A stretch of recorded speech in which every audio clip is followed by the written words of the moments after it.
Hey guys, so today I'm going to do a little bit of a different style of video than the pack openings that I normally do. A discussion that I would like to bring up in today's video is what is the largest possible deck size that you can make and what deck is that? I've always been interested in the ruling that there is no upper limit on deck size, even when I first started playing this game, because that's simply impossible. I know that this is a bit semantic, but if you wanted to take a hyper-finitist view of it, even if there were no deck building restrictions at all, and even if we harnessed every single atom of matter in the universe into making these little cardboard cards, there would still be an upper limit on deck size because there is a finite amount of matter in the universe. There is a very, very large number, but there is a finite upper bound on how many cards you could physically possibly have in a deck.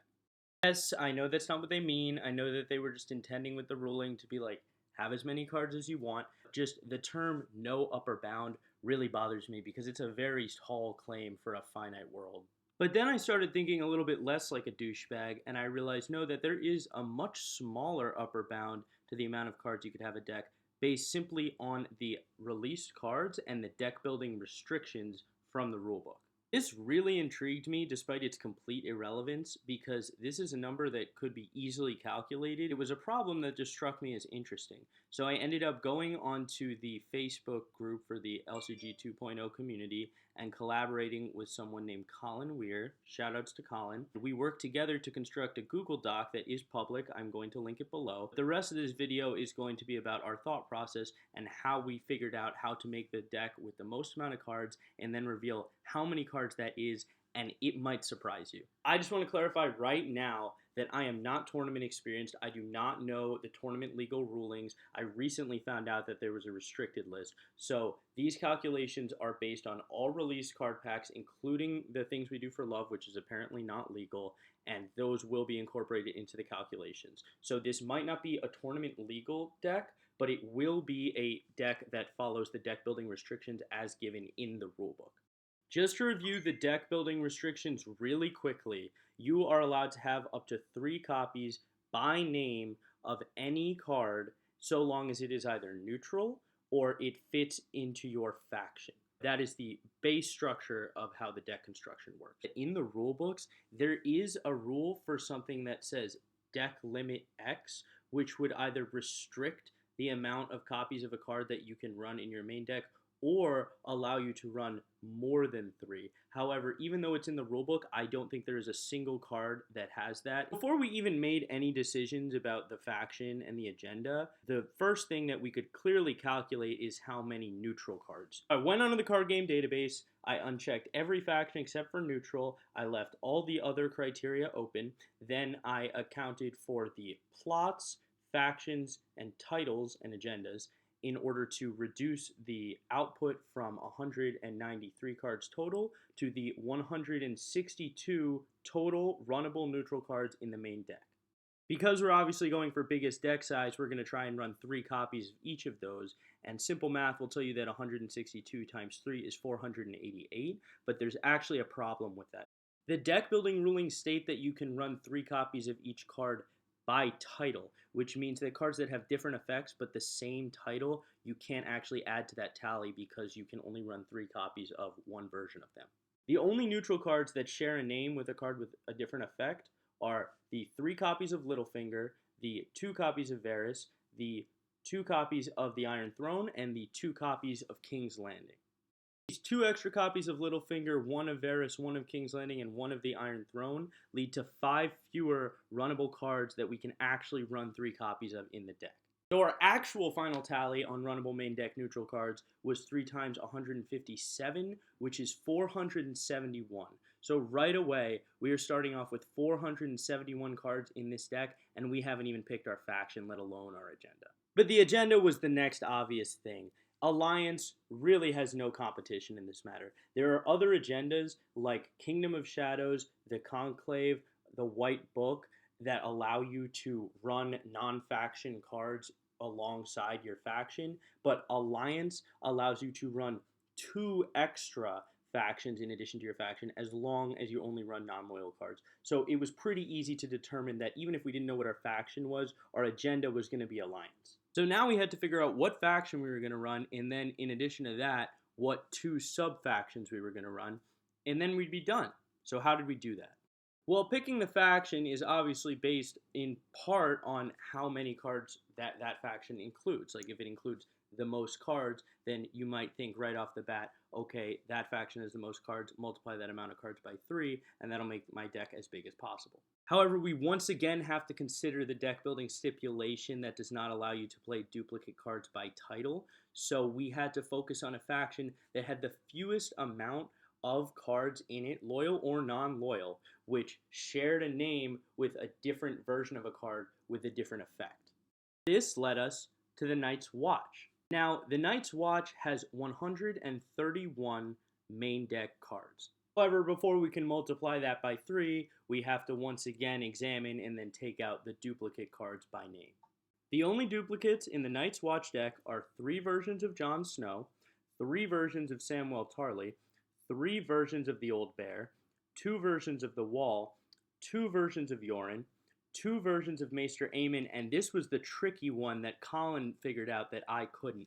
2 versions of Ghost. One of them is a character and one of them is an attachment, but since they have the same name, you can still only pick one.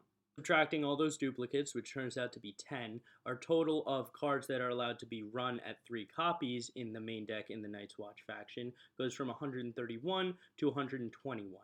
So the final amount of cards, Night's Watch cards, that we could have is 121 times 3, which is 363 total.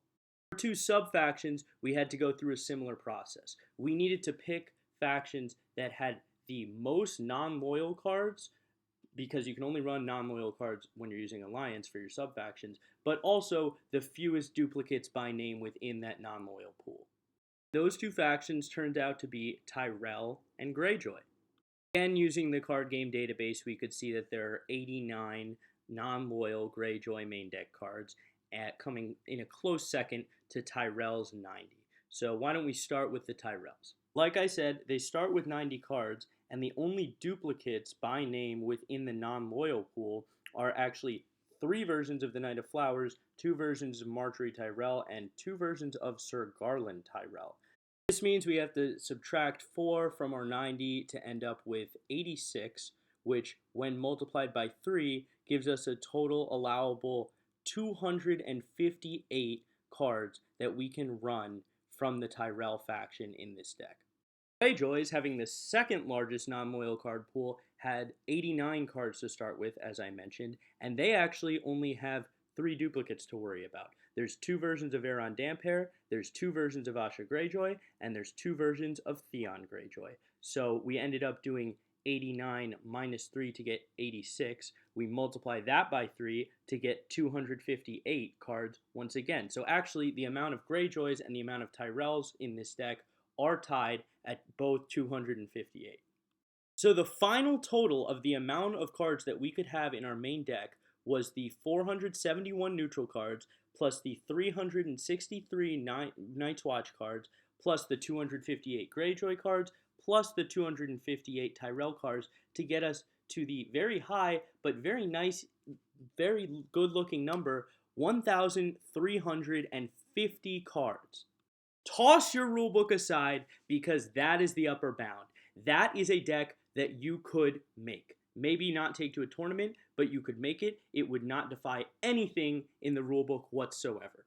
You could literally go up to your friend and challenge them to this game and have them whip out their presumably 60 card, I don't know, Dorn deck or something, and then you just pull out this stack. I can't even imagine how tall that would be. And that 1350 is just including the main deck cards. If you actually want to look at how tall the stack of cards in front of you is, you have to include your plots, your agenda, your sub-factions, and your faction, which is 11 total. So you'd go up to 1,361 cards.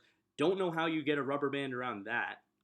I just remember being so fascinated by the part of the rulebook that said there was no upper bound on deck size when I first started playing this game a while ago, because I used to play Yu-Gi-Oh! Where there is an upper bound, and I kind of assumed that all card games would have that, and I guess this game just kind of figured that the deck building restrictions of being in faction and only having 3 copies by title would sort of limit you. Also, building a bigger deck makes it less consistent, so I didn't think that they would expect anyone to go for this, but yes, technically, there is a deck of this size, 1,350 cards. It's a very specific deck. It's a Night's Watch Alliance Tyrell Greyjoy deck that has probably no synergy, and it uses every single neutral card, but it exists. It's legal, at least not in tournament.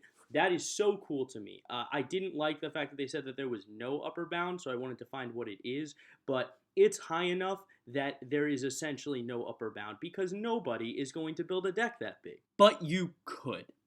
Hope you guys enjoyed this video. This was just a little bit of fun I was having with the game, not a pack opening, just more of like a general discussion about a question that nobody had been asking. I did make the Google Doc public, and I'm going to link it in the description, so check it out, and if you find any errors in our calculations or you think that there's a way to make this deck bigger, then please let me know, because I am going to get started building this deck right away, so I want to make sure I have all the details down. Catch you guys for my next pack opening.